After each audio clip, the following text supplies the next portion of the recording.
करें, चला इसको कंप्लीट कर देंगे।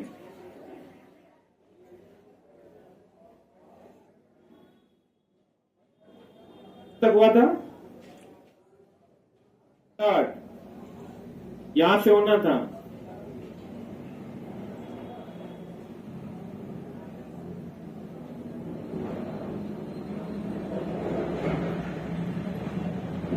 स्टार्ट।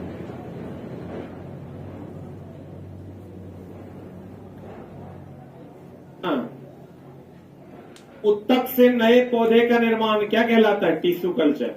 उत्तक से नए पौधे का निर्माण क्या कहलाता है? चला, टिश्यू कल्चर। राइजोपस बीजाणु महासंघ द्वारा जनन करते हैं, जिसको हम स्पोरैंगियम कहते हैं। ये आपको याद रखना है, कुछ खास नहीं है।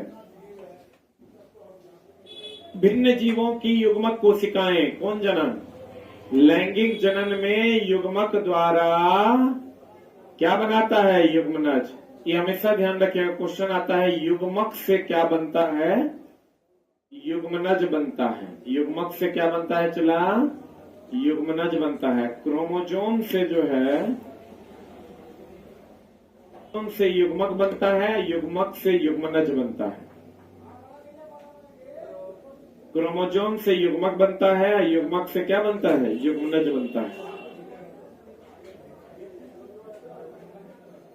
युग्मनज से ही ईव का निर्माण यानी भ्रूण का निर्माण होता है। ये भ्रूण का निर्माण होता है। क्रोमोजोम से युग्मक का निर्माण होता है, युग्मक से युग्मनज का निर्माण होता है, युग्मनज से क्या? भ्रूण का निर्माण होता है। यही ऑर्डर रहेगा, हमेशा इसी से क्वेश्चन पूछता है। क्रोमोजोम से कहेगा क्या बनता है? एक ऑप्शन दे देगा युग्मक, एक ऑप्शन दे देगा युग्मनज। क्या मारिएगा? युग्मक। युग्मक नहीं रहेगा तब युग्मनज। तो देख लीजिए, युग्मनज वृद्धि एवं परिवर्धन द्वारा नए जीव में विकसित होता है। युग्मनज से ही ना नया जीव बनता है। क्रोमोजोम से क्या बनेगा? युग्मक। युग्मक से क्या बनेगा? युग्मनज। युग्मनज से क्या बनेगा? जीव। तो चला, गतिशील कोशिकाएं किसमें होती है? नर युग्मक में कि मादा युग्मक में? गतिशील जनन कोशिकाएं नर युग्मक में होती है। अस्थिर तथा जिस जनन कोशिका में भोजन का भंडारण संचित रहता है उसे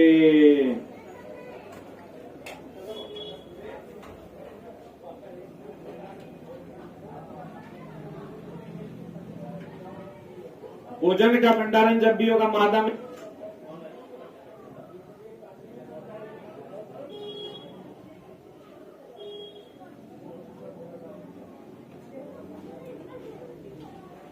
ही ना होगा। मेल युग्मक में भोजन होता है क्या? भोजन का संग्रह जब भी होगा, प्लासेंटा वगैरह जितना है सब कहाँ होता है? मादा युग्मक। अन्यथा परागन किस रंग का होता है? ये जो परागन होता है वो किस रंग का होता है? पीले रंग का। पूछता है लिटमस पेपर किस रंग का होता है? बैगनी रंग का। लिटमस पेपर बैगनी रंग। बेरियम सल्फेट सफेद। लेड आयोडाइड पीला। याद है? तो परागन किस रंग का होता है? पीले रंग। आधार पर उभरा फूल भाग अंडाशय है, मध्य क्या है? वर्तिका। तथा ऊपरी भाग क्या है? वर्तिका। ये जो ऊपरी भाग है, चला ये देखो, ये वाला भाग है वर्तिका। क्या है ये? कहता है मध्य भाग, ये वाला भाग जो है ये क्या है? वर्तिका है। और उभरा हुआ आधार वाला जो भाग है, ये वाला भाग क्या है? अंडाशय। से ऊपर कौन है? वर्तिकाग्र। मध्य वाला भाग क्या है? वर्तिका। सबसे नीचे वाला भाग अंडाशय। कहते हैं आधार पर उभरा, आधार पर बेस में सबसे नीचे कौन है? उभरा फूला हुआ भाग। देखो ये फूला हुआ है, उभरा फूला भाग क्या है? अंडाशय। बीच वाला भाग क्या है? वर्तिका। सबसे ऊपर वाला भाग क्या है? वर्तिका। तो आपको कहेगा कि बताओ परागन कहाँ होता है? कहाँ होता है? वर्तिकाग्र। कहाँ होता है? परागन जो होता है, ये जो परागन है ये कहाँ होता है? वर्तिकाग्र पर। परागन किस रंग का होता है? पीले रंग का होता है। किस रंग का होता है? एक लाइन लिख लो, परागन वर्तिकाग्र पर होता है। परागन जो होता है चला, ये कहाँ होता है? वर्तिकाग्र पर होता है। परागन कहाँ होता है? वर्तिकाग्र पर होता है। परागन कहाँ होता है? वर्तिकाग्र पर होता है। तो ऊपर वाला भाग कौन है? वर्तिकाग्र। उससे नीचे वाला भाग वर्तिका। सबसे नीचे वाला भाग अंडाशय। फूला हुआ भाग अंडाशय, उभरा हुआ भाग अंडाशय। परागन कहाँ होता है? वर्तिकाग्र। उसमें पुंकेसर तथा वर्तिकाग्र का निषेचन किसके द्वारा होता है? स्वपराग। मतलब अपने से निषेचन होगा तो उसको हम लोग क्या कहेंगे? स्वपराग। एक होता है एक लिंगी, एक होता है द्विलिंगी। अगर स्त्री के सर और पुंग के सर दोनों होगा तो क्या होगा? द्विलिंगी। एगो कोई होगा तो एक लिंगी। बीजांड बीज में परिवर्तित होता है और अंडाशय फल में। बीजांड किस में? बीज में। और अंडाशय फल में विकसित होता है। विकसित होकर क्या बनेगा? नवोद्भिद। भ्रूण ना नवोद्भिद बनता है रे। जो हम लोग कहते हैं युग्मक, युग्मक से युग्मनज, युग्मनज से भ्रूण, भ्रूण से नया बच्चा, नवोद्भिद जिसको हम लोग कहते हैं, ये हो गया तुम्हारा नवोद्भिद। जो पहला भ्रूण जो अपने निश्चित शेप में आता है तो उसको हम लोग नवोद्भिद कहते हैं। क्या कहते हैं उसको? नर जनन कोशिका अथवा शुक्राणु का निर्माण कहाँ होता है? टेस्टिस में। बोलंडे नर का जो भ्रूण होता है, नर का जो शुक्राणु होता है वो गतिज होता है कि स्थैतिक होता है? इसका निर्माण कहाँ होता है? टेस्टिस में। कहाँ होता है? टेस्टिस अर्थात वृषण में होता है। प्रोस्ट्रेट तथा शुक्राशय अपने स्राव शुक्रवाहिका में डालते हैं जो शुक्राणु को तरल स्नेह तथा पोषण प्रदान करता है। और एक चीज और ध्यान रखना, प्रोस्ट्रेट के काम में ही शुक्राणु का सफेद रंग होता है। प्रोस्ट्रेट में ही शुक्राणु का कौन रंग होता है? सफेद रंग होता है। प्रोस्ट्रेट में ही शुक्राणु का कौन रंग होता है? सफेद रंग।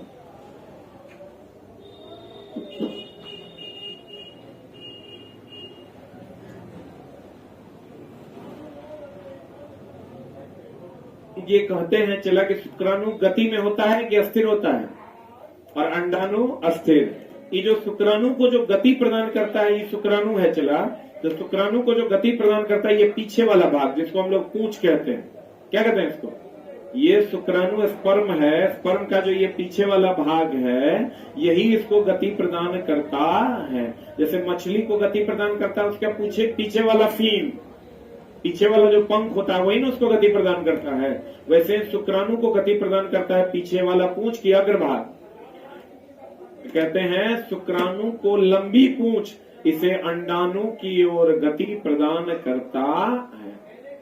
लड़की के जन्म के समय उसमें हजारों अपरिपक्व अंडे होते हैं। क्यों? क्योंकि चला लड़कियों के जन्म में XY क्रोमोसोम होता है और लड़कों में XX। तो सेम होता है। लड़कों में XY और लड़कियों में XX। तो लड़कों में अगर हम लेते हैं चला XY, लड़कों में XY और लड़कियों में XX होता है। तो ये जो XX क्रोमोसोम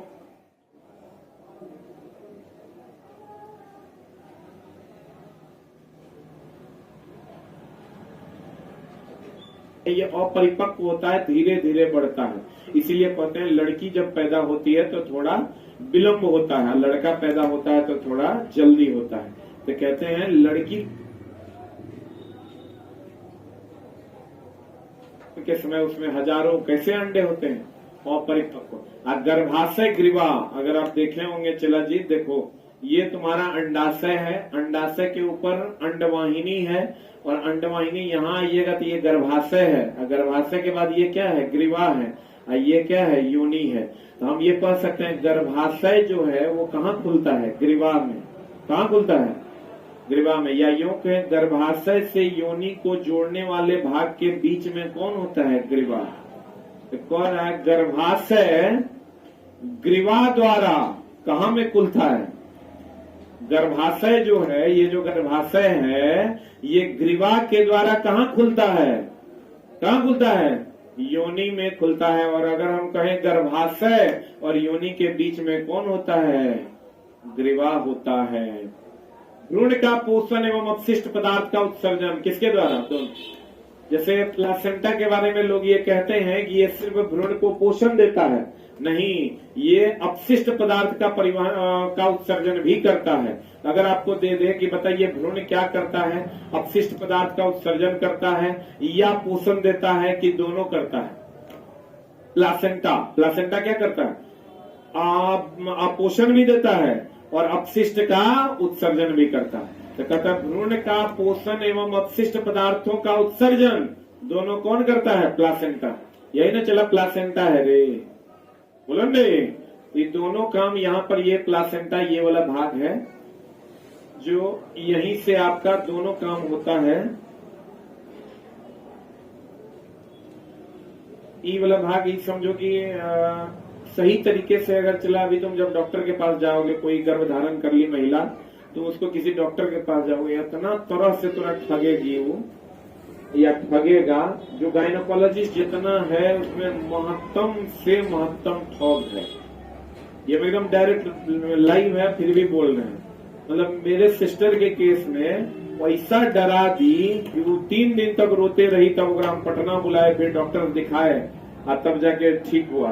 मतलब मेरा भांजा होने वाला था, यहाँ जो है चला, ये प्लासेंटा को बता रही थी कि प्लासेंटा यहाँ है, नीचे डिप कर गया है, नीचे डिप कर गया है, तो बहुत ज्यादा ब्लीडिंग होने के चांसेस हैं और इसके कारण कभी भी ब्लीडिंग हो सकता है, कभी भी कोई प्रॉब्लम आ सकता है। अब पता चला कि अब फिर उसके बाद दूसरा बात क्या, वो तो होवे किया, दूसरा बात फिर क्या कह दी कि नहीं, इसमें जो है ना क्रोमोसोम में गड़बड़ी आ गया है, हो सकता है हार्ट में छेद हो, या हो सकता है कोई एक अंग काम ही नहीं करेगा। एक जिस माँ को ये बात कह दिया जाए कि तुम्हारा जो बच्चा तुम्हारे पेट में है उसमें या तो हार्ट में छेद होगा या नहीं तो कोई एक अंग काम नहीं कर सकता है। अब सोचो उस माँ पर क्या गुजरेगा। अब जब उसको हम लेके यहाँ लाके जांच करवाए तो पता चला कि ऐसा कुछ नहीं है। वो मैडम जो अनीता मैम से जांच करवाए, बहुत अच्छी डॉक्टर है, यहाँ है तुमको बस स्टैंड में, बस स्टैंड से थोड़ा उधर है अनीता मैम, जिसकी पुतहू का हॉस्पिटल है ज्योतिपुंज। बोलेगी ये अपने आप, अभी तक 3 महीना बउआ होने में टाइम है, 3 महीना से पहले तो ये अपने आप भर जाएगा। हुआ बउआ कुछ नहीं हुआ। गड़बड़ी लोग क्या कर रही है देखो, जितना ही गायनोकोलॉजी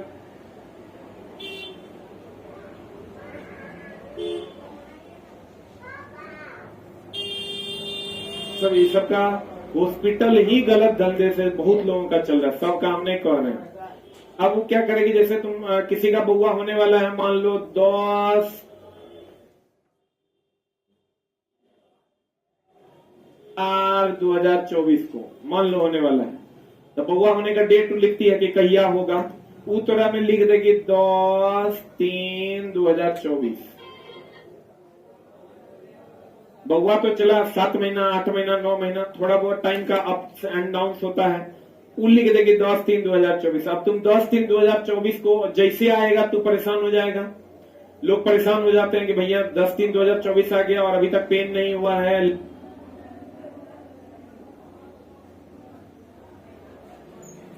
पेन स्टार्ट नहीं हुआ है, बउआ कैसे होगा, नहीं होगा तो कैसे होगा। तो तू पहुंच जाएगा फिर डॉक्टरनी मैडम के पास कि मैडम देखिए आप तो इतना डेट दिए थे, 2 दिन डेटो बीत गया, अभी तक नहीं हो रहा है लेबर पेन।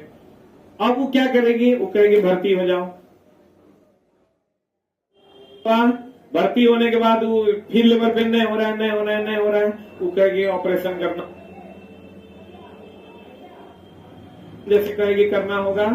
तो तुम डरो ना डरो, माँ जो होगी वो एकदम डर जाएगी, पिता भी डर जाएगा, माँ के जो फैमिली के लोग होंगे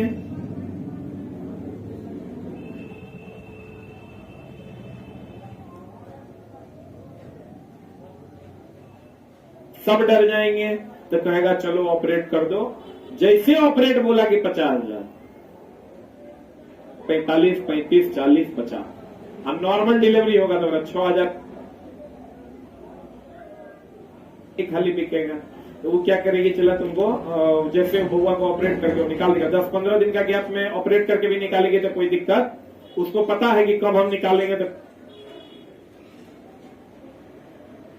नहीं होगा, वो निकाल देगी, उसका 40,000 का बिल बन जाएगा। सेम कहानी सबके साथ किया जाता है, लोग समझ नहीं पा रहे हैं। और दूसरा क्या करता है कि जैसे तुम जाओगे तो हर 15 दिन का अल्ट्रासाउंड आके देखो ना, 1500 टका, उसमें डॉक्टरनी मैडम का जो हिस्सा रहता है वो रहता है 1200, 300 रहता है वो जो बेचारा अल्ट्रासाउंड करता है वो 300 या 500 जो भी रहे। तो हर 15 दिन 20 दिन पे अल्ट्रासाउंड करेगा। वो एक बार कह दिया कि बच्चा जो है ना उलट गया है, उलट गया, अब मां टेंशन में है, अरे बाप रे मेरा बच्चा उलट गया, बच्चा होने में दिक्कत होगा, ऑपरेट करना होगा। सब बात घुमा फिरा के वो लेके जाएगा कहां, ऑपरेशन पे। ऐसा न कहेगा क्या, तुम कहोगे नहीं नहीं हमारा ऑपरेशन नहीं करना, तो आप जानिए जैसे थोड़ा बोला कि आप जानिए, मेरी सिस्टर के केस में वो 15 दिन 20 दिन पहले वो भर्ती कर दी। वो बीटेक की हुई है, इंजीनियरिंग की हुई है, उसको किसी से डर वर नहीं लगता है। उसको बोली कि ऑपरेट करना होगा, बोली नहीं हम ऑपरेट नहीं करेंगे। तो बोलती है आप जानिए, तो बोली ठीक है मेरा बच्चा हम जानेंगे। और 20 दिन बाद जब लेबर पेन स्टार्ट हुआ गई और नॉर्मल डिलीवरी हुआ, कहीं कोई दिक्कत नहीं। क्या भाई है, और एकदम हिम्मत के साथ डॉक्टरनी से खाली इतने तरह कह देगी ना, आप जानिए पूरा परिवार घर नहीं जा पाएगा रे दोस्त, वैसा डरा देगी। अब तुम कहेगा एक उपाय सर क्या है, इस सब के उपाय हम तरह बताते हैं। मेडिकल में जो केस हम ले लिए वो केस समझो 100% सॉल्व होना है, कितनों भयानक बीमारी होगा ठीक करने हम अपने हिसाब से, लेकिन ओकरा सोचेंगे समझेंगे, हम अपन बुद्धि विवेक से ओकरा सलाह देंगे, उस हिसाब से करेंगे। अब और भी बहुत सारा ओकरा पास 100 जुगाड़ है तोरा भर्ती करने का, कोनो जुगाड़ में नहीं फंसना है। ये चला ये जो अरबों जनसंख्या है, कोई ना कोई मां ही जन्म दी है। मेरा एगो चचेरा भाई साफे समझो कि छिट पड़ आदमी है, उसकी बीवी को बउआ होने वाला था, तो वही डॉक्टर नहीं थी, वो बोली कि ऑपरेट करना होगा, बोले नहीं करना है ऑपरेट, चलो रे उठो, लेके चल दिया। वो चल दिया, 20 दिन के बाद जब नॉर्मल डिलीवरी हो गया, एगो नर्स थी उसी के घर पे रह के नॉर्मल डिलीवरी हो गया, बउआ लाके दिखाई, देखो ले जाके वो डॉक्टर ने 500 टका का नंबर लगा के अगर चैम्बर में घुस के दिखाई के देखो हुआ है बच्चा। नॉर्मल डिलीवरी हुआ है। ये चला जनहित में जारी है, ये बहुतों का, बहुत सारी माओं को हम चला बचा लेंगे, हमको ऐसा लगता है। एक उपाय तो हम बताते हैं, तुरंत तुम्हारे दिमाग में क्लिक करेगा कि सर सही कह रहे हैं। अभी तो तरह समस्या बताए, तुम कहोगे अगर हो सकता है बच्चा उलट गया हो सकता है उसमें कोई गड़बड़ी हो और हम जिद पर अड़ जाए और बच्चे को नुकसान हो जाए, ऐसा भी तो हो सकता है, नहीं हो सकता है, एकदम हो सकता है। हम ही थोड़े डॉक्टर हैं, हम तो कह देंगे आप तू वहां जिद पे अड़ जाकर नहीं, जो होगा सो होगा, पता चला कुछ हो गया तो गड़बड़ा जाएगा। एकदम सिंपल सा उपाय है, बच्चे की मां को लेके सीधा सरकारी अस्पताल में चल जाना है, डॉक्टर मैडम से मिल लेना है, गायनोकोलॉजिस्ट जहां पर मिले, अच्छे बड़े अस्पताल में जाके मिल लीजिए, 5 टका का पुर्जा कटा के, वो तुमको सब बात सही सही बता दे। अब चुपचाप घर चल, एकदम हम तुम समझो मेरी सिस्टर है, हम तो पे चलो लाखों की करोड़ों खर्च कर सकते हैं। हम पुर्जा लेके एम्स गए, एम्स में मैडम को दिखाए, गायनोकोलॉजिस्ट थी, उसको दिखाए, तब वो 3-4 को मैडम के साथ केस डिस्कस की, बोली ये अपने ठीक हो जाएगा, कुछ करने का जरूरत नहीं। तब सिस्टर को डॉक्टर मैडम के पास ले जाके बैठा के समझवा दिए, तब वो अस्थिर हुई। डिप्रेशन में बच्चा पर गलत इफेक्ट पड़ जाता है। तुमको क्या करना है, तुम्हारे किसी भी फैमिली मेंबर के साथ अगर बच्चे का ये वाला प्रॉब्लम हो तो सीधा सरकारी अस्पताल पुर्जा उठाओ, सरकारी अस्पताल जहां गायनोकोलॉजिस्ट बैठती हो उससे जाके मिल लो, क्योंकि ओकरा तो चला ऑपरेशन करने से फायदा है नहीं, ओकरा ऑपरेशन करने से पैसा मिलेगा और ओकरा ग्लव्स व्लव्स लगा के ब्लीडिंग वगैरह झेलना पड़ेगा। तो वो सोचती है ऑपरेशन नहीं हुआ, जब सही बात वगैरह बताते, और ऑपरेशन नहीं हो इससे वो बचती भी नहीं है, क्योंकि रिस्क नहीं लेगी, उनको आ देगी तुमको कि देखो ऑपरेशन का मामला बन रहा है, तो ऑपरेशन सरकारी अस्पताल में कर देना है।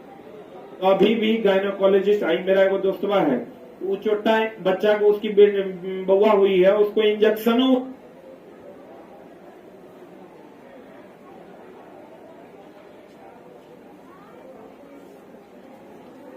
जाता है 2800 में जाकर। हम बोले ये तरफ जनसंख्या सरकारी अस्पताल में सुइया लगा के हुआ है, कितना ऐसा घोर कलयुग ने आ गया कि सब मरिए जाएगा, इसलिए एकदम नहीं डरना और स्टैंड बोलना। आप चलिए, दीदी है, भाभी है, जो भी है, उसको लेके जाना है सरकारी अस्पताल और वहां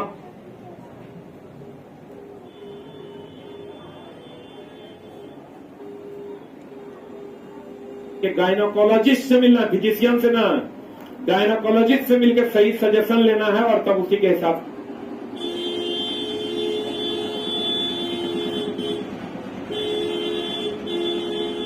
करवाना है। इसका प्रॉपर वे में ध्यान, तुम हजारों माओं की जान बच जाएगी। चला, ये लोग धंधा बना के रख दिया।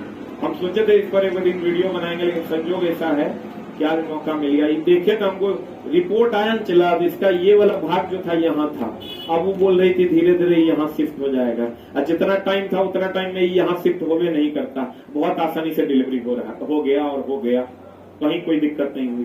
तो प्लासेंटा जो है तुम्हारा, ये जो प्लासेंटा है, ये भ्रूण को पोषण भी देता है और अपशिष्ट को बाहर भी निकालता है। क्लियर है? अब कहते हैं चला, गर्भाशय की पेशियों के लयबद्ध संकुचन से शिशु का क्या होता है? जन्म।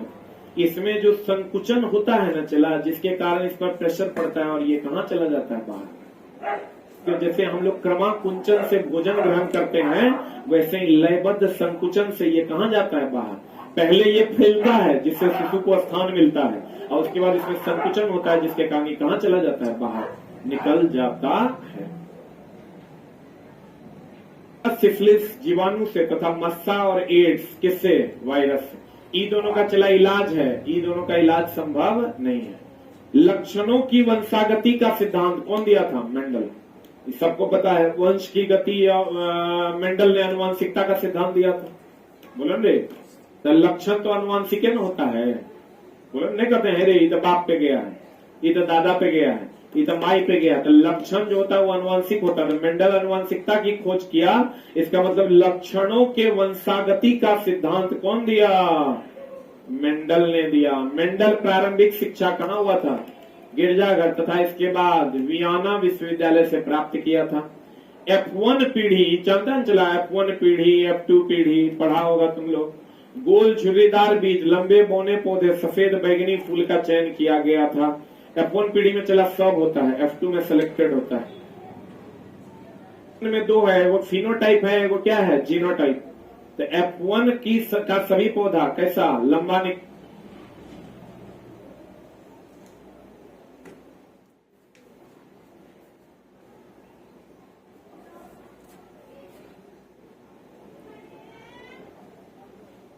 जब F1 फिनोटाइप कितना? 3:1, और जीनोटाइप 1:2:1। बड़ी सबको रट्टा मारने की कोई आवश्यकता नहीं है।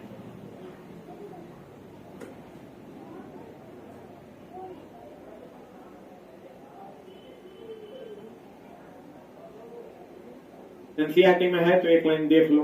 डीएनए का वह भाग जिसमें प्रोटीन संश्लेषण के लिए सूचना होता है, उसे क्या कहते हैं?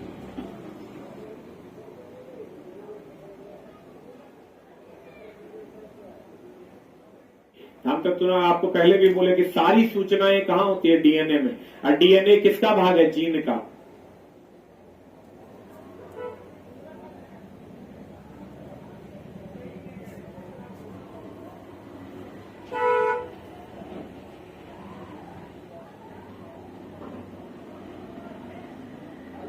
ने किसका भाग है? जीन का। अगर आपको कहेगा अनुवांशिकता के लिए कौन जिम्मेवार है? जीन। जीन नहीं रहेगा तब कौन? डीएनए। अनुवांशिकता के लिए कौन जिम्मेवार? जीन। जीन नहीं रहेगा तब डीएनए। कुछ प्राणी अपना लिंग बदल सकते हैं वातावरण के अनुसार, ही पता है ना। घोंघा, सितुआ, ये सब वातावरण के अनुसार अपना लिंग बदल लेता है। मेल है तो फीमेल है, फीमेल है तो मेल। ऐसा हम लोग के साथ भी रहता तो कितना बढ़िया रहता ना रे। कहते हैं कुछ प्राणी अपना लिंग बदल सकते हैं, जैसे घोंघा, क्योंकि उसमें लिंग का निर्धारण अनुवांशिक नहीं होता है। मतलब वातावरण के अनुसार वो अपना लिंग क्या कर लेते हैं? बदल लेते हैं। किसके अनुसार? चला लिख लो, ये वातावरण के अनुसार अपना लिंग बदल लेता है। बड़ा बढ़िया है।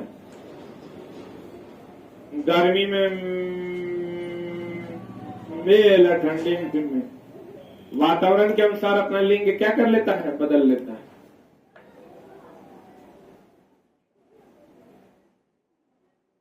चयन विकासवाद के सिद्धांत के अलावे डार्विन विकासवाद का सिद्धांत दिया था हमने।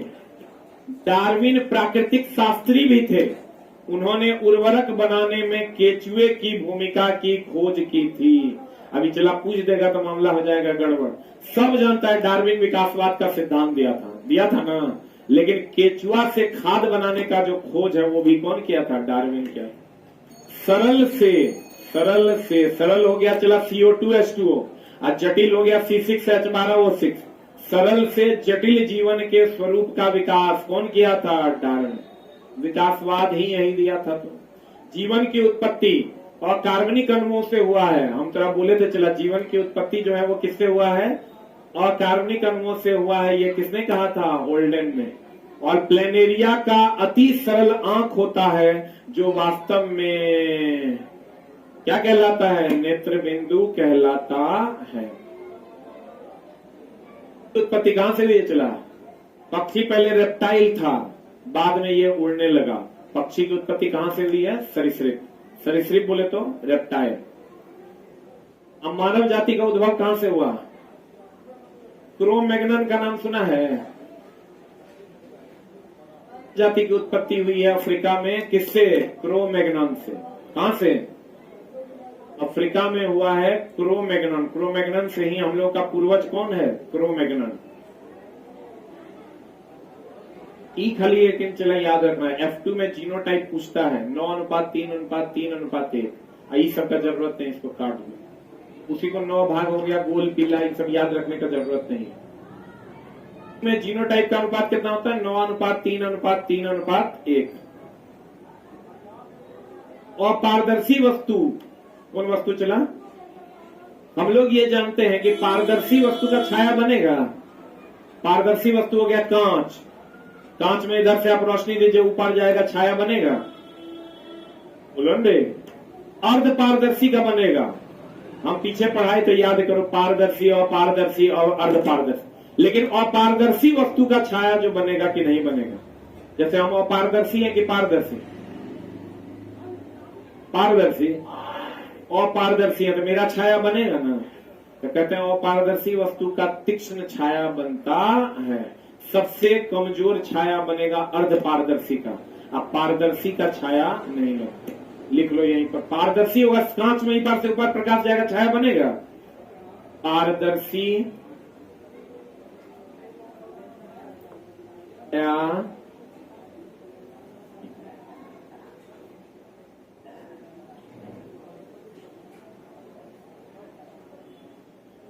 पारदर्शी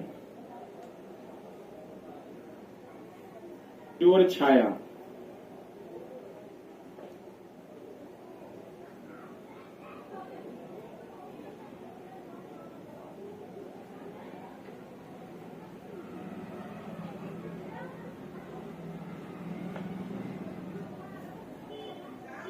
और पारदर्शी होगा, उसका तीक्ष्ण छाया बनेगा।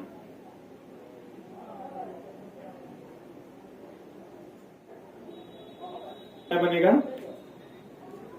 क्या बनेगा,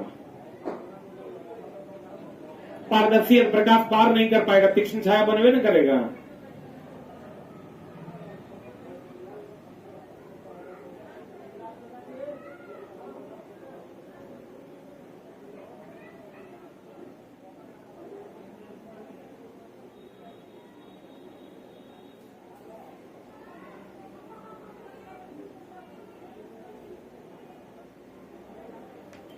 अब चला यहां देखो कॉन्ट्राडिक्शन है। हम लोग क्या कहते हैं कि तरंग दो प्रकार का होता है। एक होता है दोस्त मेरे अनुप्रस्थ तरंग। कौन तरंग, एक होता है तरंग। अनुप्रस्थ तरंग की अगर हम बात करें, तरंग सीधा, इसका एग्जाम्पल है चला प्रकाश। क्या है एग्जाम्पल, इसका एग्जाम्पल है ध्वनि। लेकिन अगर तुमको कहेगा, इधर आ जा, अगर तुमको कहेगा ध्वनि, यहां तुमको दिख रहा होगा ये सीधे चलता है, अब प्रकाश कैसा चलता है? टेढ़ा। लेकिन ऐसा नहीं है, प्रकाश सीधी रेखा में गमन करती है। रुक रुक रुक, तो है अनुप्रस्थ। तो कहे अनुप्रस्थ और अनुदैर्घ्य, तो क्या मारिएगा? क्या मारिएगा? अनुप्रस्थ। लेकिन कहेगा प्रकाश कैसी रेखा में गमन करती है? लड़का ई देख के मार देता है कि अनुप्रस्थ मतलब टेढ़ा मेढ़ा, लेकिन ऐसा नहीं है। ये बात पर चूंकि प्रकाश को आज तक कोई देखवे नहीं किया, हम कहेंगे कि प्रकाश की प्रकृति होती है अनुप्रस्थ, लेकिन ये चलता कैसा है? सीधी रेखा। इसका हिसाब से बनाना, जल्दी से लिख लो।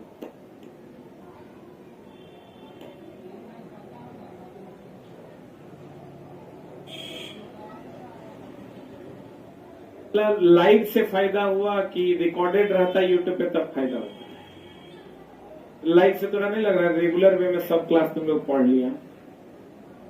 तो 4% लोगों को तो चला आईपीसी के कानून से भी दिक्कत है।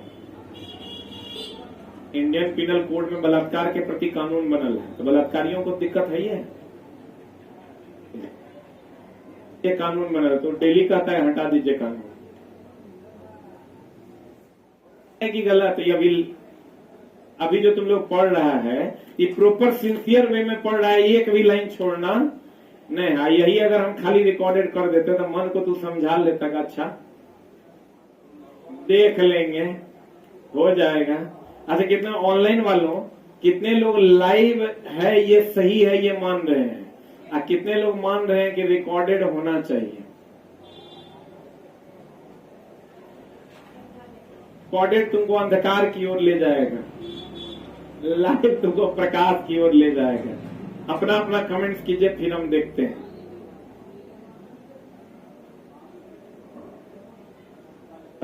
तो देखो चला, जैसे हम लोग कहते हैं ना, इलेक्ट्रॉन का बहाव किधर की ओर होता है? निगेटिव से पॉजिटिव, जबकि धारा का प्रवाह पॉजिटिव से निगेटिव। वो भी उल्टा होता है, कि वो ये उल्टा होता है कि विद्युत धारा जो है वो तरंग, प्रकाश तरंग जो है अनुप्रस्थ है, लेकिन वो गमन कैसी करती है? सीधी।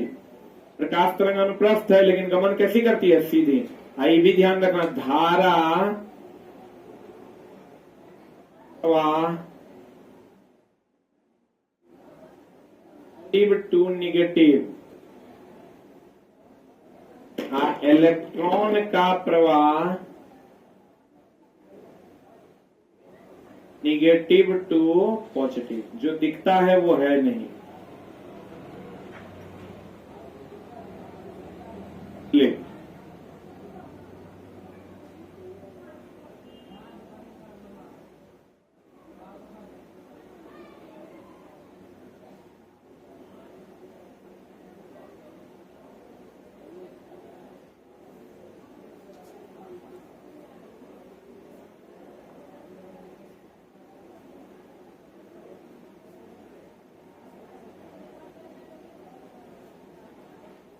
क्या प्रवाह किधर से किधर? पॉजिटिव से निगेटिव। इलेक्ट्रॉन का प्रवाह निगेटिव से किधर? पॉजिटिव। प्रकाश अनुप्रस्थ है लेकिन इसकी प्रकृति कैसी है? सरल रेखा। इस सब चला डाउट है। जैसे क्वेश्चन आएगा तुम कहेगा प्रकाश जब अनुप्रस्थ है तो ये टेढ़ी मेढ़ी गमन करेगी, लेकिन नहीं, प्रकाश कैसी गमन करेगी? कैसी गमन करेगी? सीधी। समतल दर्पण, ये तो सबको पता होगा। चला, समतल दर्पण में कैसा प्रतिबिंब बनता है? काल्पनिक, सीधा, बराबर, पार्श्व उल्टा। ये पता है ना, पार्श्व उल्टा मतलब लेफ्ट का राइट दिखेगा, राइट का लेफ्ट। एक जगह और पार्श्व उल्टा बनता है, कौन दर्पण, कौन लेंस में? कैमरा में।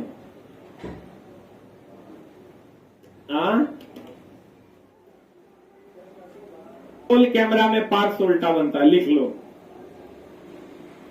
3 होल कैमरा में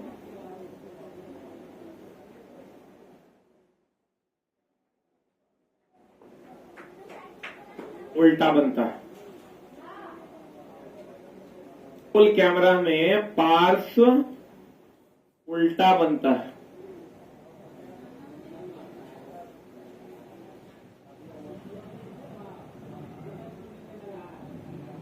समतल दर्पण द्वारा बना प्रतिबिंब सदैव आभासी, सीधा, समान आकार का एवं पार्श्व उल्टा होता है, और एक ही जगह और पार्श्व उल्टा होता है। पार्श्व उल्टा मतलब समझ रहे हो, ये हाथ उठाओगे तो लगेगा ये हाथ उठा रहे हैं, ये हाथ उठाओगे तो लगेगा ये हाथ उठा रहे हैं।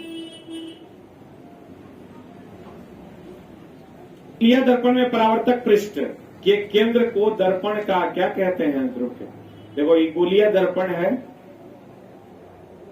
कहता है परावर्तक पृष्ठ के केंद्र को,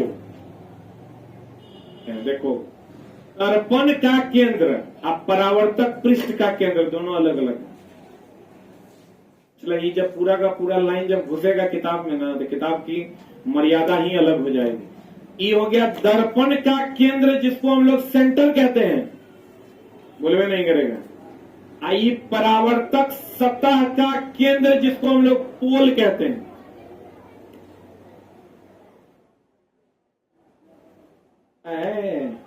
नहीं बुझा रहा है?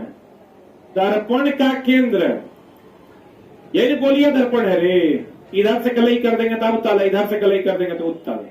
दर्पण का केंद्र, दर्पण का केंद्र कौन केंद्र? वक्रता केंद्र। और परावर्तक सतह का केंद्र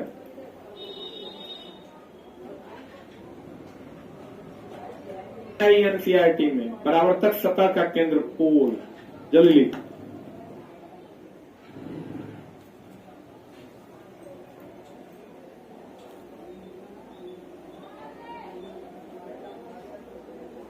नहीं बना पाता है क्या रे?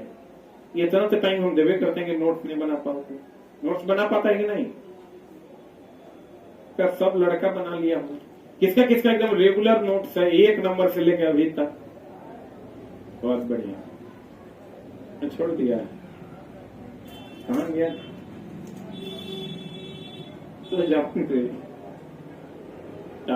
हो गया। दर्पण का केंद्र क्या है? दर्पण का केंद्र क्या है रे? वक्रता केंद्र। अब परावर्तक सतह का केंद्र क्या है? पोल। बुझा रहा है? ये हम चला 6-7 महीना पहले बुझे हैं, तो आज बुझा दे रहे हैं। दर्पण के केंद्र को वक्रता केंद्र। अब मुख्य अक्ष दर्पण के ध्रुव पर, यही ना मुख्य अक्ष रे, ये दर्पण के ध्रुव पर लंब है कि नहीं है? मुख्य अक्ष दर्पण के ध्रुव पर क्या है? लंब है। लंब है। ये वो चीज हमेशा ध्यान रखना है। ये अगर कोई दर्पण है तो हम बोले हैं मुख्य अक्ष यही ना है। मुख्य अक्ष जो पोल सेंटर अब फोकस से होकर गुजरता है, तो इसके समानांतर अगर कोई किरण आएगी, उल्टा हो गया सेंटर। अगर मुख्य अक्ष के समानांतर आएगी तो कहां मिलेगा? फोकस पर। अब फोकस से आएगी अक्ष के समानांतर। ये वो चीज और ध्यान रखना, अरे इतना ही मिटेगा। सेंटर से कोई किरण जाएगा, इसी दिशा में लौट जाएगा। लेंस है तो ऑप्टिकल सेंटर से जो कोई किरण जाएगा वो उसी दिशा में लौट जाएगा बिना किसी विचलन। समझे? जल्दी से लिख।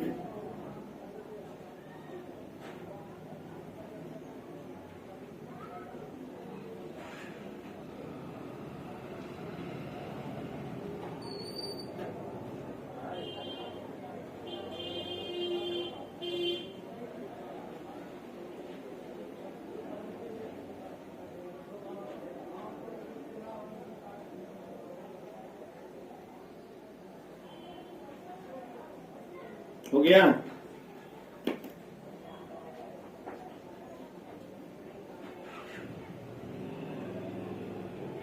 हो गया?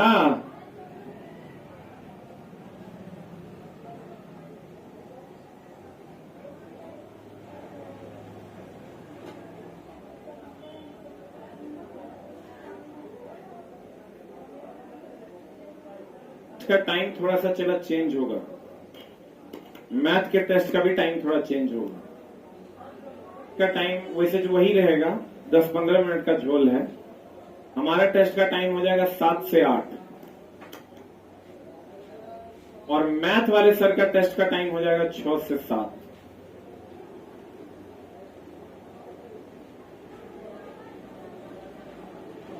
ऐसा लग रहा है कि 1 घंटा बच्चा का बर्बाद कर देते हैं हम। तनी इधर है तनी उधर है, उसके चक्कर में बच्चा अभी क्या कर रहा है, 4 बजे आता है, 9 बजे जाता है, क्लास करता है, वो 4 को रहता 5 घंटा है ना। 1 घंटा खराब हम कर रहे हैं, तो हम अपना दायित्व का निर्वहन करने वाले हैं और हम तुम्हारा क्लास जो है खाली कुछ नहीं कर रहे हैं। 4 से 5 जीके है ना, बार से हो जाएगा, चलो आपके लिए नहीं है।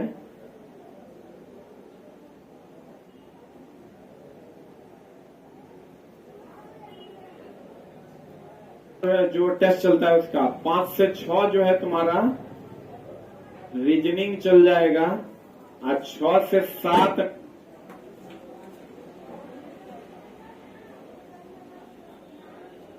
जाएगा तुम्हारा मैथ,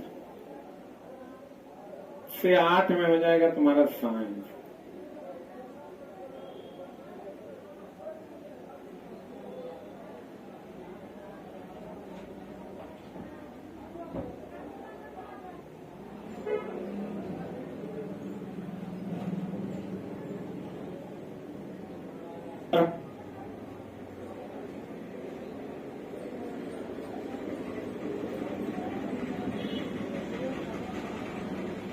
दस तक छोड़ देंगे बोलेंगे और फिर 9:20 से हम लोग यूट्यूब पे लाइव हो जाएंगे। तो सब सीट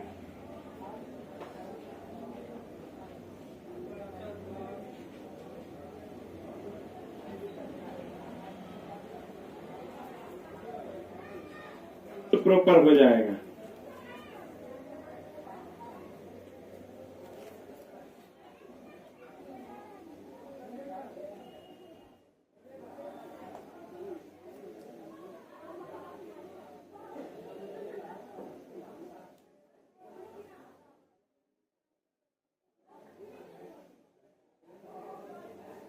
ट्रेड मेरे पगला, इसके बाद 8 से 9 ट्रेड हो जाएगा ना।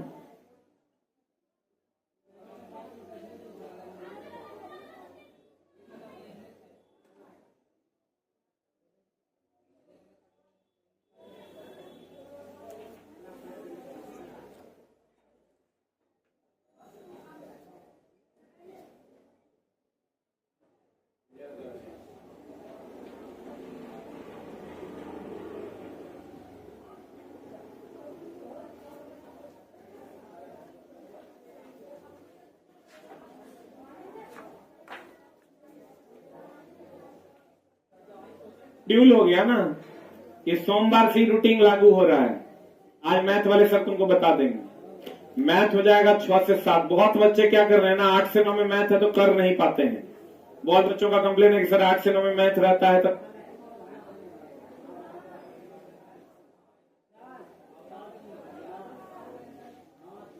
पाते हैं। बीच में ये वाला रीजनिंग रहता है, रीजनिंग के बाद ये 2 घंटा हम खा जाते हैं। हम 1 घंटा खाते हैं, 2 घंटा हम अपना बात तो एक्सेप्ट कर रहे हैं और हम अपना टाइम कर रहे हैं 1 घंटा रीजनिंग। इसके बाद बहुत बच्चा जो 8 से 9 में इसके कारण मैथ नहीं कर पाता है, तो इसलिए मैथ को यहाँ लेके आ गए हैं ताकि तुम्हारा क्लास 4 ही घंटा में चारों क्लास कंप्लीट हो जाए। सही है ना। अक्ष कौन अक्ष चला, मुख्य अक्ष दर्पण के ध्रुव पर क्या होता है, लंब। गोलीय दर्पण का परावर्तक पृष्ठ, ये है परावर्तक पृष्ठ, यही ना परावर्तक पृष्ठ का द्वारक दर्पण का ये जो यहां से यहां तक, इसको हम लोग द्वारक कहते हैं। क्या कहते हैं इसको, क्या कहते हैं, या यूं कहें जितना क्षेत्र से प्रकाश दर्पण में प्रवेश करता है उसे द्वारक कहते हैं। जितना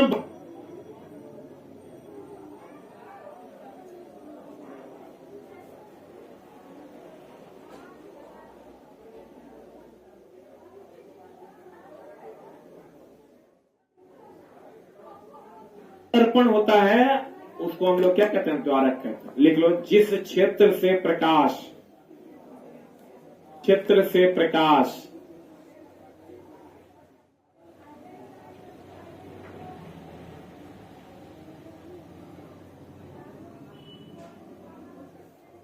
में प्रवेश करता है।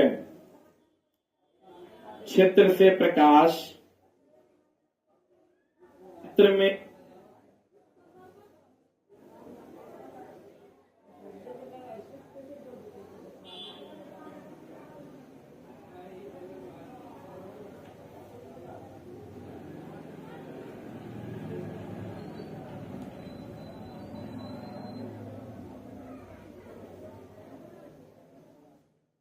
प्रवेश करता है। उसे क्या कहते हैं? क्या कहते हैं रे?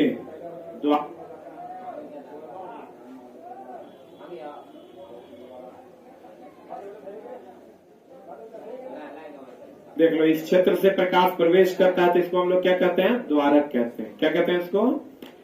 द्वारक कहते हैं। मुख्य अक्ष जो होगा वो दर्पण पर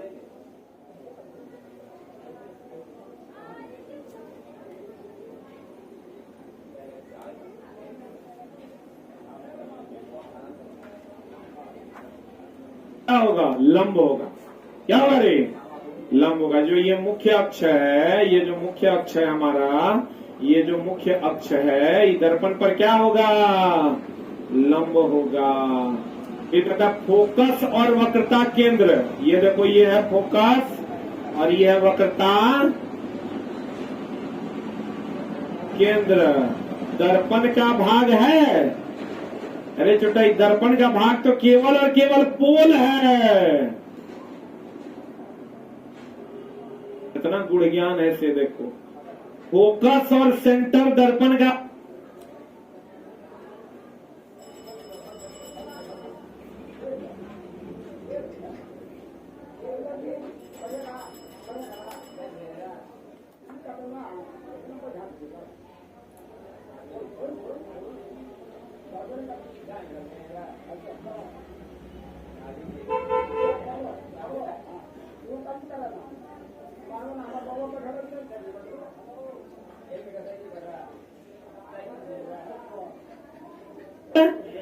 नहीं है। और ये जो मुख्य अक्ष है, ये भी वास्तविक रेखा नहीं है।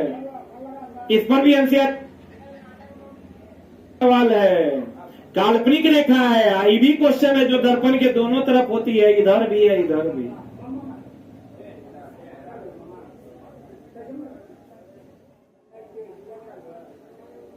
की दोनों तरफ मुख्य, ये भी सवाल मिलेगा तुमको एनसीईआरटी में। जो मुख्य अक्ष दर्पण के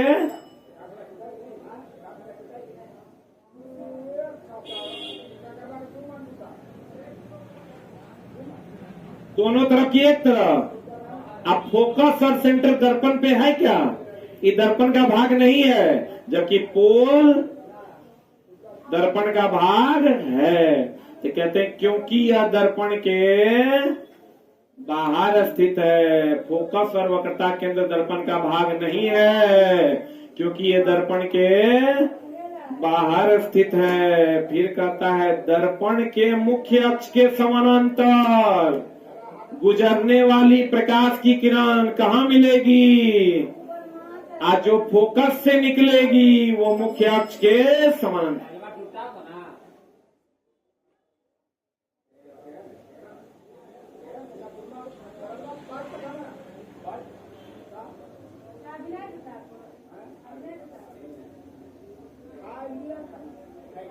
दर्पण के मुख्य अक्ष से समानांतर गुजरने वाली प्रकाश परावर्तन के बाद फोकस से तथा फोकस से गुजरने वाली प्रकाश परावर्तन के बाद मुख्य अक्ष के समानांतर होगा। दर्पण में वक्रता केंद्र तथा लेंस में, दर्पण में जो केंद्र है ये होता है वक्र, ये फोकस, इसको कहते हैं वक्रता केंद्र। बोलेंगे।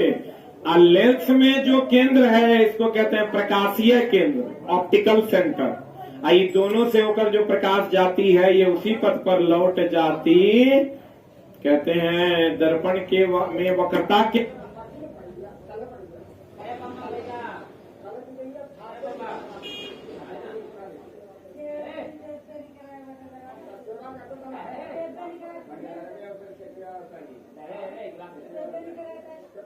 ये सी तथा लेंस के प्रकाशीय केंद्र यानी ओ, बोलो ना रे, से गुजरने वाली प्रकाश की किरण विचलन उसी दिशा में लौट जाती है। पीछे ही हम लिखवा दिए हैं, बोलो ना रे। अब कहता है चला सौर भट्टी, कौन भट्टी? सौर भट्टी में चाहिए केंद्रित करने वाला कि विस्तार करने वाला? केंद्रित करने वाला दुए गो है, एगो अवतल दर्पण जो सभी प्रकाश को केंद्रित कर देगा, और एगो उत्तल लेंस जो सभी प्रकाश को केंद्रित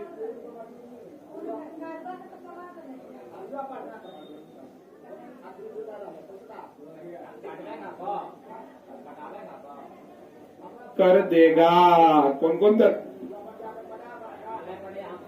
अवतल दर्पण, उत्तल लेंस, बोलो हाँ। कहते हैं क्या? सौर भट्टी यानी सोलर प्लेट की बात कर रहा है।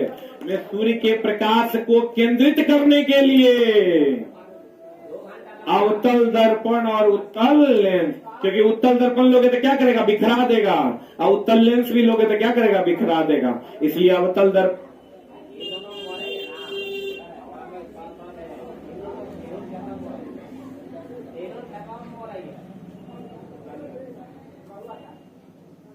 तल लेंस, बोलो हाँ, बोलो ने हाँ। अब बताओ आवर्धन, इसको लिख लिया। यही दोनों करता है, बिखराता इसका उल्टा है, उत्तल दर्पण अवतल लेंस।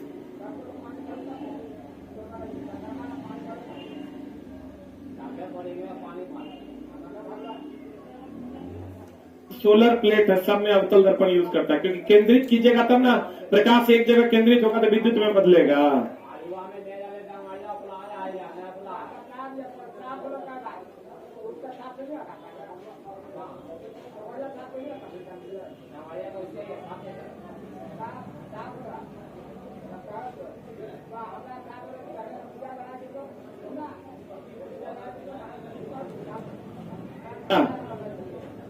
अरे हुआ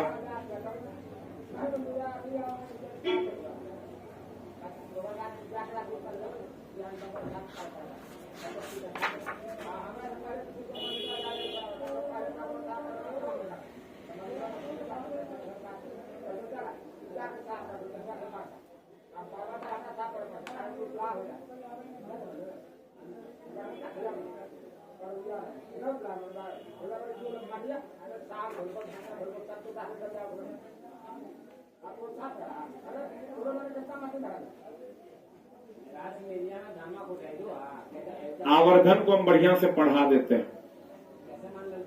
आवर्धन होता है एगो दर्पण के लिए, होता है किसके लिए? लेंस के लिए। उनको एम से डिनोट करते हैं। एम बराबर होता है इसके लिए -v/u, height of the image बटा हाइट ऑफ द ऑब्जेक्ट। इसके लिए होता है v/u, height of the image बटा हाइट ऑफ द ऑब्जेक्ट। बोलो हाँ। m का मान देख लो, अगर माइनस हुआ तो काल वास्तविक के लिए, प्लस हुआ तो किसके लिए? किसके लिए? काल्पनिक। और देखो m का मान अगर 1 है तो वस्तु और प्रतिबिंब कैसा है? रुक रुक रुक रुक रुक, प्रतिबिंब की ऊंचाई बटा वस्तु की 1 से छोटा अगर होगा तो प्रतिबिंब छोटा कि बड़ा? प्रतिबिंब कैसा? छोटा। और अगर m का मान बड़ा तो प्रतिबिंब कैसा? बड़ा।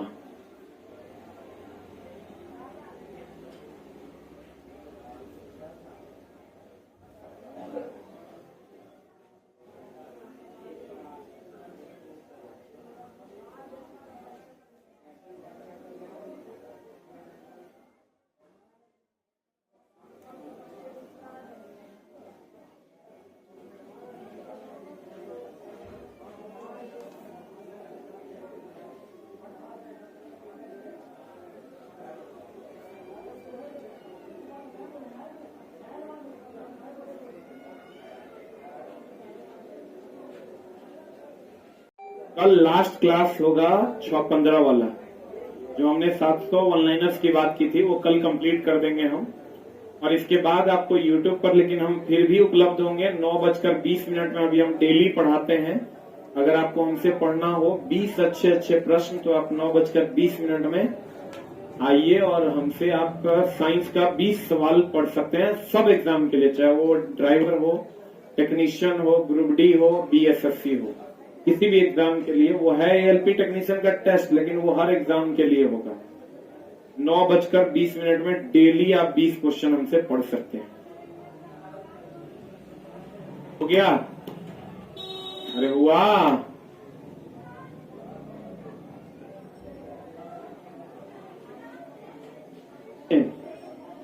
पर होगा तो एक से छोटा प्रतिबिंब छोटा, एक से बड़ा प्रतिबिंब बड़ा, ऐसे भी चला। कल्पना हमेशा पॉजिटिव होता है। कल्पना करते हैं कभी काश हम जूता खा रहे हैं, कल्पना हमेशा कैसा होता है? पॉजिटिव। वास्तविकता हमेशा कैसी होती है? निगेटिव। वास्तविकता में हम लोग जूता खाते हैं, बोलो ने, कैसी होती है? पॉजिटिव।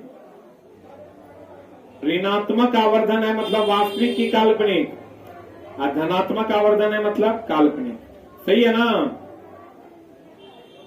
गोलीय लेंस का केंद्र, किसका केंद्र है? ये लो गोलीय लेंस, इसका केंद्र यही ना है। गोलीय लेंस का केंद्र वक्रता केंद्र तथा लेंस का वक्रता केंद्र प्रकाशीय केंद्र है। गोलीय लेंस का केंद्र, रुक जा, गोलीय लेंस का केंद्र नहीं है, प्रकाशीय केंद्र कहलाता है।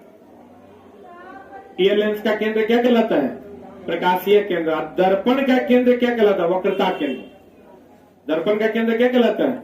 वक्रता केंद्र। दर्पण पर केंद्र क्या कहलाता है? पोल। बोलेंगे दर्पण पर केंद्र क्या कहलाता है? पोल। और दर्पण का केंद्र क्या कहलाता है? वक्रता केंद्र। और लेंस का केंद्र क्या कहलाता है? प्रकाशीय केंद्र, ऑप्टिकल सेंटर। ये सभी माप कहां से ली जाती है? और यही ओए से न लिया जाता है। और दर्पण में सभी माप कहां से लिया जाता है? पोल से, यहां से लिया जाता है। बोलो हाँ कि न? कहते हैं लेंस में सभी माप प्रकाशीय केंद्र से तथा दर्पण में सभी माप कहां से लिया जाता है? ध्रुव से। और सभी प्रकार के परावर्तन पृष्ठ, देखो ये पूछता है क्वेश्चन कि बताइए, निम्न एनसीईआरटी का क्वेश्चन है कि किस पृष्ठ पर परावर्तन का नियम लागू होगा? ऐसा दे दिया है, ऐसा दे दिया है, तो हम कहेंगे सभी पृष्ठ पर, सभी दर्पण में और सभी पृष्ठ पर परावर्तन का नियम लागू होता है। सभी लेंस में अपवर्तन का नियम लागू होता है। किसी भी प्रकार का पृष्ठ रहेगा तो उस पर परावर्तन का नियम लागू होगा। आपतन कोण परावर्तन कोण के बराबर होगा। आपतित किरण, परावर्तित किरण और अविलंब तीनों एक तल में होगा। ये किसी भी प्रकार के सरफेस पर ही लागू होता है। एनसीईआरटी में जाइएगा तो सवाल आपको मिलेगा। तो बताइए क्या होगा? सभी प्रकार के परावर्तन पृष्ठ परावर्तन के नियम का पालन करते हैं, चाहे वो सीधा हो या टेढ़ा। देखो चला, ये रेटिना जो है, यहाँ जो ये रेटिना है कैमरे की भांति ही प्रयोग किया जाता है। जैसे कैमरा में प्रतिबिंब बनता है, लड़का इसमें कॉर्निया रेटिना कुछ ना कुछ मार देता है, कहेगा आंख का कैमरा कौन? आंख का कैमरा रेटिना, पीछे वाला भाग के आगे वाला?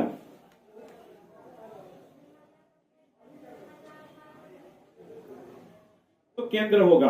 आंख का क्या होगा? चला, आंख का कैमरा अगर हम बात करें तो वो कौन होगा? रेटिना। क्योंकि कैमरा पर प्रतिबिंब बनता है। कैमरा पर क्या बनता है? प्रतिबिंब। और यहाँ जो रेटिना पर प्रतिबिंब बनता है वो कैसा प्रतिबिंब बनता है? वास्तविक और वस्तु से छोटा। वास्तविक उल्टा और वस्तु से कैसा? छोटा प्रतिबिंब बनता है। तो आपको कहेगा आंख का कैमरा रेटिना की कॉर्निया, पीछे वाला भाग या आगे वाला भाग। क्यों इसको कहते हैं आंख का कैमरा? क्योंकि उसी पर प्रतिबिंब बनता है। कैसा प्रतिबिंब बनता है? वास्तविक उल्टा और छोटा। नेत्रदान में किसका उपयोग करते हैं? बाहरी भाग का ना, कॉर्निया का ना।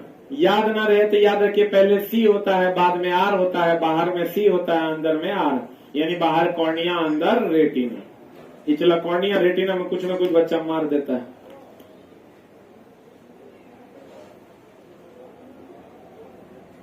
पीएससी टीआरई 3 के लिए साइंस का क्लास लाइए।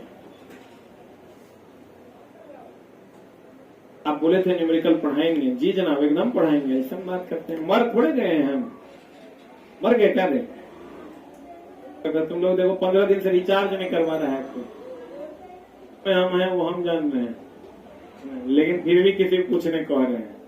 रिचार्ज हमको लगता है जो रिचार्ज समझो साइंस टेस्ट में डेली का रिचार्ज है कम से कम 40,000 रुपए का रिचार्ज अभी आता है 5200 का। मैथों से रीजनिंगों से कम कुछ बोले हम तरह गया। तो योग खड़ा होकर पढ़ा रहे हैं तो कहता है उधर से, लगता है इस वीडियो को ऐप पर बेचेगा। तो कभी तो साफ नियत से कुछ कर लो। एक नंबर का चोटा है। अभी वो लड़का लिख रहा है लगता है इसको ऐप पर बेचेगा। मतलब इतना दरिद्रता आ गया है कि अब एक उठा के हम ऐप पर डाल के बेचेंगे। तो चला इसलिए कि तुम प्रॉपर वे में पढ़ रहा है। अभी देखो किसी को कुछ बोलना पड़ रहा है, चुपचाप आता है पढ़ के जाता है। अब 2-4% तो बोले आईपीसी के कानून से भी दिक्कत।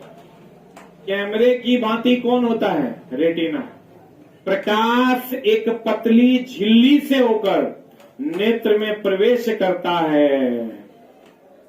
यहीं से न नेत्र में प्रवेश करता है। इसको हम लोग कॉर्निया या स्वच्छ मंडल कहते हैं। सबसे बाहरी भाग भी यही ना है रे।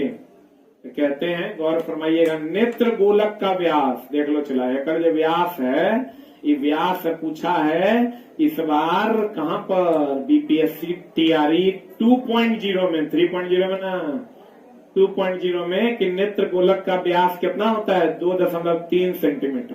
2 कितना? 3 सेंटीमीटर आपके नेत्र गोलक का व्यास होता है। प्रकाश किरण का अधिकांश अपवर्तन कहाँ होता है? कॉर्निया के बाहरी पृष्ठ पर होता है। आप कहिएगा ऐसा क्यों? तो तुम गौर से देखो, अपवर्तन ज्यादा कब होगा? जब अपवर्तनांक का अंतर ज्यादा होगा।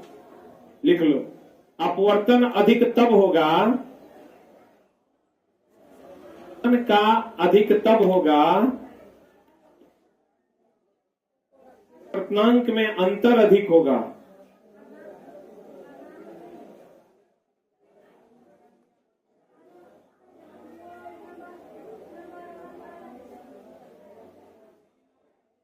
अपवर्तन अधिक तब होगा, अपवर्तनांक में अंतर अधिक होगा जब अपवर्तनांक में अंतर अधिक होगा।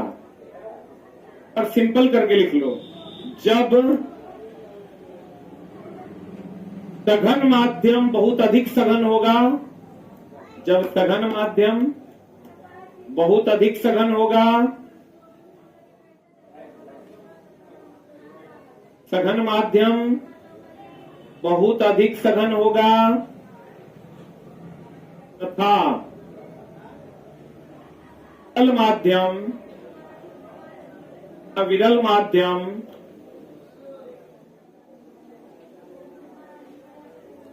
बहुत अधिक होगा,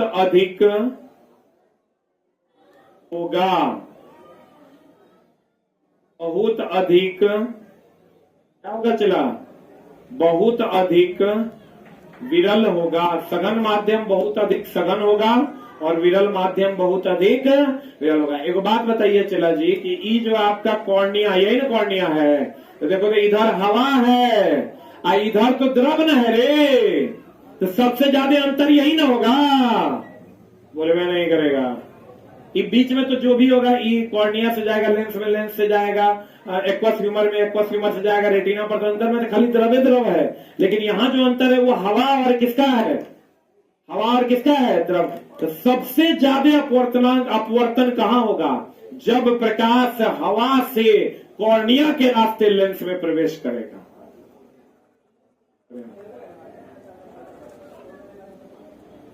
प्रतिभासम की होता है जो हो जाता है, ये है इनका सब भाषा में कहता है। आंख जो है, आंख का रंग परितारिका पर निर्भर करता है। किसी का काला, किसी का भूरा, किसी का नीला होता है, ठीक ना। तो वही बात हो गया, चला आंख पढ़ा रहे हैं, आप बाहर जाकर कहेगा सर एने मत देख रहे हैं, आंख तनी गड़िया रहा है, कोनो ड्रॉप व्रॉप लिख न दीजिए। छोटा में एमबीबीएस डॉक्टर हो गए रे, हम तोरा वो बात पढ़ा रहे हैं। एक बार टाइफाइड पढ़ा के निकले, लड़का कहता छुइए सर, बुखार जांच करेंगे, पगला कहीं। प्रकाश किरण, उसके लिए 5 साल का एमबीबीएस कोर्स है आई स्पेशलिस्ट का। प्रकाश किरण का अधिकांश अपवर्तन कहाँ होता है? कॉर्निया के बाहरी पृष्ठ पर कि अंदरूनी पृष्ठ पर? क्योंकि वहां अपवर्तनांक में अंतर अधिक होता है। फिर कहता है चला परितारिका, आंख के रंग के लिए काला, भूरा और कैसा होता है नीला। देखो चला, हेई वाला भाग है पुतली, जो हमेशा काला होता है। पुपिल, जो हमेशा काला होता है। हेई वाला भाग जो है ना, इसको कहते हैं आइरिस तारिका। ये चला काला भी होता है, भूरा भी होता है, नीला भी होता है। इसका जो रंग होता है वो इसी पर निर्भर करता है। इस सब का करिए होता है, इस सब का कैसा होता है? काला ही होता है बीच वाला। ये जो साइड वाला है ना, इसको जिसको हम लोग आइरिस परितारिका कहते हैं, ये काला, भूरा और कैसा होता है? नीला। ये दोनों में बच्चा को बड़ा दिक्कत होता है। कहते हैं परितारिका आंख के रंग के लिए, देख लो ये परितारिका है, ये आंख के रंग के लिए। इसी से हम कहते हैं भूरे आंख वाला, काला आंख वाला, नीले आंख वाला। बोलेंगे नीला आंख वाला मनुष्य नहीं होता, लेकिन बहुत सारे जानवर होते हैं। और बीच वाला हमेशा कैसा होता है? काला। कैसा? अगर आंख के फिगर में ऐसे देखोगे तो बीच वाला भाग को अगर हम दिखाते हैं तो बीच वाला भाग कुछ ऐसा होता है। क्या? आइरिस। क्या हो गया ये? परितारिका। ये हो गया चला पुपिल। इसी से होकर प्रकाश अंदर प्रवेश करता है। किससे होकर? इससे होकर प्रकाश अंदर प्रवेश करता है। इसी को जब हम इसे फैला देते हैं, परितारिका आइरिस को अगर फैला देते हैं तो प्रकाश ज्यादा आता है पुपिल से। आइरिस को अगर कम कर देते हैं तो प्रकाश कम आता है पुपिल से। इसको फैलाते हैं आइरिस को, तब कौन फैलता है? पुपिल। आंख का रंग किस पर निर्भर करता है? किस पर? आइरिस पर। पुतली हमेशा कैसा होता है? काला। बुझा रहा है? पुतली या पिपनी में फर्क है। ये पिपनी है, ये जो रोआ देख रहा है तुम। पुतली जो है तो बीच में जो दिख रहा है तुमको काला, वो क्या है? पुतली है। तो फिर दिया है। अरे छोटा कॉर्निया है, तो स्वच्छ मंडल कहते हैं। कॉर्निया है, ई वाला कौन है कि नहीं? अरे ये थोड़ा थोड़ा हो गया है फिगर बनाने में। वो होगा या तो काला, न तो भूरा, नीला, न तो कैसा? भूरा। हो गया? समझा कि नहीं समझा? अब कहता परितारिका। परितारिका पुतली के आकार को नियंत्रित करता है।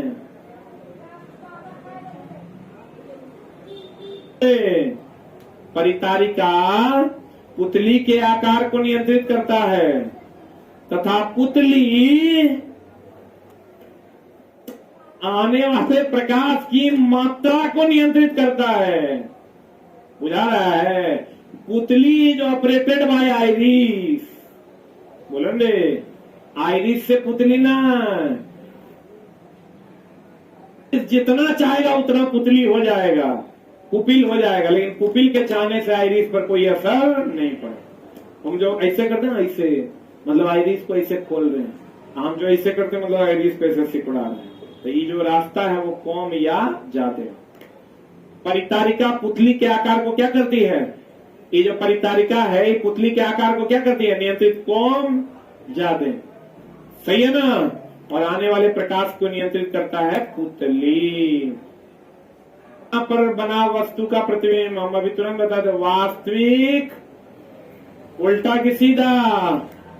उल्टा, रेटिना प्रकाश को विद्युत सिग्नल में, कल हम बताए थे तंत्रिका तंत्र को विद्युतीय सिग्नल मिलता है जो डेंड्रॉइड के पास रासायनिक सिग्नल में बदल जाता है।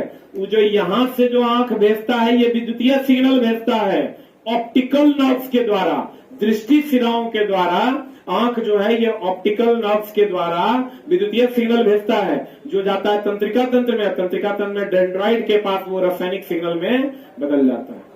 बोलो रे, तो कहते हैं रेटिना प्रकाश को, रेटिना प्रकाश को, रेटिना ये है, ये तो चला कॉर्निया है रे। रेटिना ये है जिस पर प्रतिबिंब बनता है, रेटिना हुआ है जिस पर क्या बनता है, रेटिना प्रकाश को विद्युतीय सिग्नल में, ये जो प्रकाश यहां से यहां तक आता है इसको विद्युतीय सिग्नल में चेंज करता है और ऑप्टिकल नर्व्स की सहायता से तंत्रिका तंत्र को सूचना देता है। क्या की शिथिलता से पुतली पूर्ण रूप से क्या हो जाता है,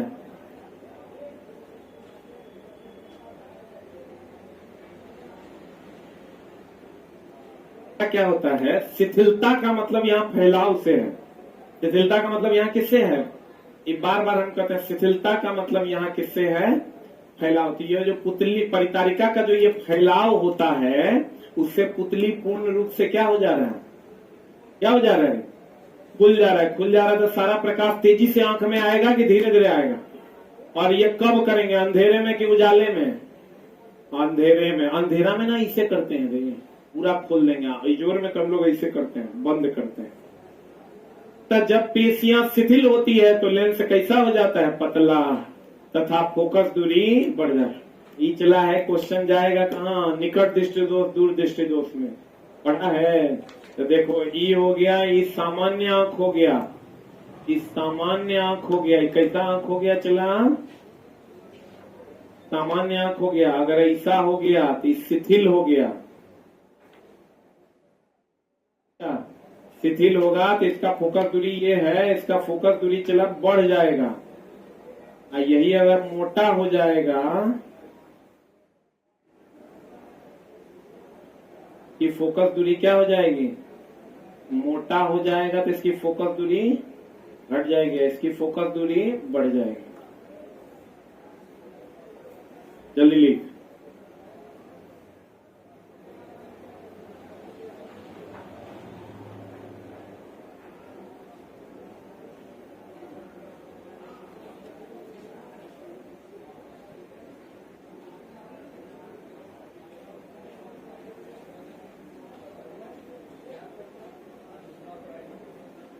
तो लिखता है सर अब कलयुग के परशुराम है। परशुराम तो छोटा वो के कर मुड़ी तुड़ी काट दिया था, बड़ा आदमी था। ये झील सी नीली आंखें, आज है इनमें गहरा। अब बागेश्वर बाबा 2 और रेल राजा की जय है। ये वो लिखता है मुर्गा लेकर कहाँ आना है। सब फ्लेवर के लोग हैं यूट्यूब पे, समझा, लेकर नहीं आना है, मुर्गा बना के लाना है, लेकर आना है, क्या बोल दिया तेरा।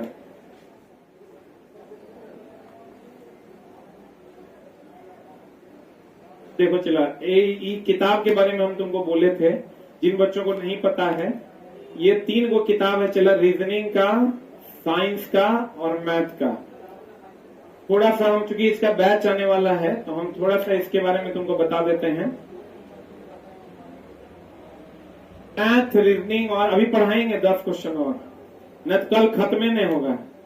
मैथ का, रीजनिंग का और साइंस का, इसका लगभग 2500 क्वेश्चन है, चैप्टर वाइज और टाइप वाइज। रीजनिंग का लगभग 2000 क्वेश्चन है और साइंस का लगभग 3200 प्लस क्वेश्चन है। एक बैच आ रहा है मे बी रविवार से, इसमें तुमको एनसीईआरटी कंप्लीट पढ़ने का मौका मिल जाएगा। प्रीवियस ईयर क्वेश्चन 18-19 का तुमको पढ़ने का मौका मिल जाएगा, का 22-23 तुमको पढ़ने का मौका मिलेगा और एक्सपेक्टेड क्वेश्चन जो पूछ सकता है, क्योंकि रेलवे हमेशा उल्टा पुल्टा करता है, एक्सपेक्टेड क्वेश्चन पढ़ने का मौका मिलेगा। इस सब क्वेश्चन अगर तुम पढ़ोगे, ये लगभग 20,000 के अप्रॉक्स क्वेश्चन है, और इसमें टाइप वाइज जब तुम निकालोगे तो एक टाइप का लगभग तुमको 100 के आसपास सवाल मिलेगा। इसी 100 को हम 4 सवाल में बदले हैं, जिसमें एक सवाल का सॉल्यूशन है और बाकी 3 तुमको प्रैक्टिस के लिए मिलेगा, जो यहां से मिलेगा, एनसीईआरटी, प्रीवियस ईयर, टीसीएस और एक्सपेक्टेड से।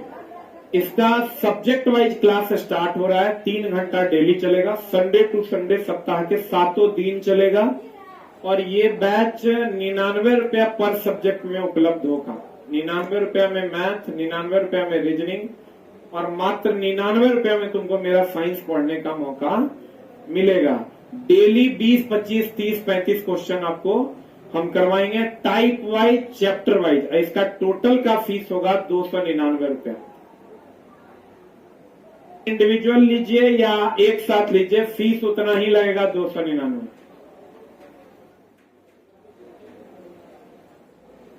ऑफलाइन के बारे में कल बता पाएंगे कि होगा कि नहीं, हम टाइम नहीं मिला है, आज पूछेंगे। अगर एक रूम खाली होगा तो जितना रूम का कैपेसिटी होगा उतना ऑफलाइन में भी एडमिशन ले सकते हैं, लेकिन बहुत ज्यादा चांस है कि ऑफलाइन ये बैच नहीं रहेगा। ठीक है, और ये क्लास अभी से एग्जाम तक चलेगा, संडे टू संडे। ये इतना क्वेश्चन हम पढ़ाएंगे, चला, इसके बदले तुमसे फीस लेंगे कितना रुपया, 99 का। जिसको जरूरत होगा, रविवार से ये बैच होगा, अभी बैच पैनल पर उपलब्ध नहीं है। कल से ये बैच, कल हम एक स्पेशल वीडियो बनाएंगे, अनाउंस करेंगे, कल से ये बैच उपलब्ध होगा, और क्या क्या इसमें हम देंगे, कहां से एडमिशन होगा, इस सब कल के वीडियो में हम आपको बता देंगे। कल सवेरे सवेरे ये वीडियो आपको मिल जाएगा, जिसमें हम पूरा डिटेल बता देंगे, सिलेबस कोर्स कहां से लेना है और क्या क्या पढ़ाएंगे, कैसे कैसे पढ़ाएंगे। रविवार को हम ये बैच स्टार्ट कर रहे हैं। परितारिका में शिथिलता, पुतली पूर्ण रूप से क्या हो जाएगा, खुल जाएगा। कहता है ध्यान दीजिएगा, चला, जब पेशियां शिथिल होगी, क्या होगी, चला, तो लेंस कैसा हो जाएगा, पतला। अभी तुरंत बताए थे, जब लेंस पतला हो जाएगा तो उसकी फोकस दूरी बढ़ जाएगी कि घट जाएगी, बढ़ जाएगी। केवल एक नेत्र का दृष्टि क्षेत्र लगभग कितना डिग्री, 150 डिग्री, तथा दोनों नेत्र मिला के 180। इसीलिए देखना, रेलवे वगैरह में जाओगे ना तो एक आंख झांप के भी चेक करेगा, दोनों आंख खोल के भी चेक करेगा। अगर आप दोनों आंख से देखिएगा, इतना से देखिएगा तो 150 से दे, देखो यहीं तक हमको दिख रहा है, 150 तक। आई खोल देते तो इधरों दिखेगा, एक बार करके देखो, ये वो आंख खोलो, तुमको देखो 180 तो ऐसे हुआ रे, 180 सीधा ना। एक आंख से देखोगे तो इतने दिखेगा, देखो 150। आप दोनों खोल दे, देखो यानी माथा भी दिखेगा। एक आंख से देखोगे 150, 150 का कवर करोगे, और दोनों आंख से देखोगे 180। कितना, ये तो सबको पता होगा। चला, द्विफोक्सी लेंस जो जरा दृष्टि दोष में यूज करते हैं, उसमें ऊपर में अवतल और नीचे क्या होता है, उत्तल। बोलो हाँ, ऊपर अवतल, नीचे उत्तल। नहीं याद रहे तो पहले बाद में ऊ, पहले ऊपर बाद में नीचे। क्लियर है। एक आंख से कितना, 150, और दोनों से कितना, 180। अब द्विफोक्सी लेंस में ऊपर अवतल और नीचे उत्तल लेंस होता है। ऊपर अवतल और नीचे क्या, उत्तल लेंस होता है। उत्तल लेंस को पठन लेंस कहते हैं। आप बोले चला कैसे, उत्तल लेंस में जो जो वस्तु नजदीक आती है बड़ा प्रतिबिंब बनता है। अवतल लेंस में नजदीक आएगी, दूर आए छोटे बनेगा। अरे बोले नहीं करेगा। उत्तल लेंस बड़ा है ना रे। अरे उत्तल लेंस में जो जो वस्तु नजदीक आती है प्रतिबिंब बड़ा कि छोटा, अवतल लेंस में हमेशा छोटा। बोलवे नहीं करेगा। तो भैया हम क्या चाहते हैं, हम लोग एगो लेंस लेके ऐसे पढ़ते हैं, देखा गोलका ही रहता है, तो उसमें क्या होता है, जो जो नजदीक जाता है हमको बड़ा दिखाई देता है, दूर जाता है तो छोटा। इसका मतलब पढ़ने के लिए कौन लेंस, उत्तल की अवतल। क्यों उत्तल, क्योंकि जब वस्तु नजदीक आएगी तो बड़ा प्रतिबिंब बनेगा, जब दूर जाएगा तो छोटा। अवतल में तो खाली छोटे दिखेगा, छोटा दिखेगा, छोटा हमको और छोटा दिखेगा, तो हम काहे देखेंगे, बोलो ना रे। तो आपको कहेगा पठन लेंस के रूप में कौन सा लेंस, उत्तल। अपवर्तित किरण को ही, अब देख लो चला, एक तो परावर्तित किरण को निर्गत किरण कहते हैं ना, ये आपतित किरण। ये जो ऐसे गया इसी को निर्गत किरण कहते हैं। लेकिन चला अगर अपवर्तन होगा तो आपतित किरण ही है, अपवर्तित किरण जो है यही निर्गत किरण है। बोले नहीं करेगा। परावर्तित किरण तो निर्गत किरण है ही है। निर्गत मतलब जो जाए कि आए, जाए ना, निर्गत होना मतलब जाना। ये निर्गत किरण यहाँ परावर्तित किरण है, लेकिन अगर अपवर्तन की घटना होगी तो अपवर्तित किरण जो होगा वही निर्गत किरण होगा। पता नहीं बुझा रहा है कि नहीं? अरे बोलो ना रे। कहते हैं अपवर्तित किरण कौन किरण है? निर्गत किरण है। निर्गत किरण तथा आपतित किरण के बीच के कोण को क्या कहते हैं? देख लो चला, ई है आपतित किरण है। अरे बोलो हाँ। ई हो गया निर्गत किरण। बोलो हाँ। इसके बीच का जो कोण है यही ना विचलन कोण है रे। क्यों नहीं करेगा? आपतित किरण, निर्गत किरण, बीच का जो कोण है, कौन कौन है विचलन को फिगर बना लो। किरण कैसे गया है देख लो। ये किरण ऐसे गया, फिर ऐसे आया, फिर ऐसे चला गया। ये जो किरण है यही डेल्टा विचलन कोण है। जल्दी लिख।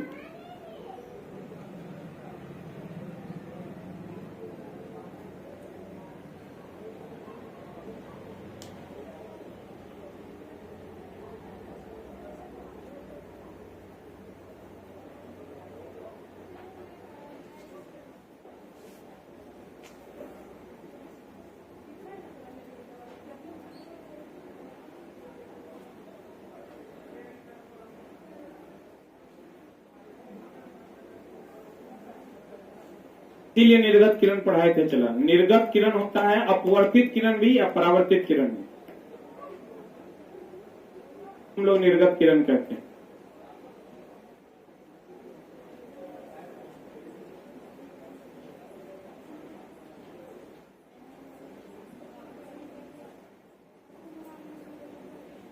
गत किरण और आपतित किरण, यह आपतित किरण है। इस दोनों के बीच के कोण को कौन कौन कहते हैं विचलन? इंद्रधनुष में सूर्य के आपतित प्रकाश को वर्षा की बूंदें क्या करती है? अपवर्तित तथा विक्षेपित करती। विक्षेपित करती है तो में 7 रंग में विभक्त होता है।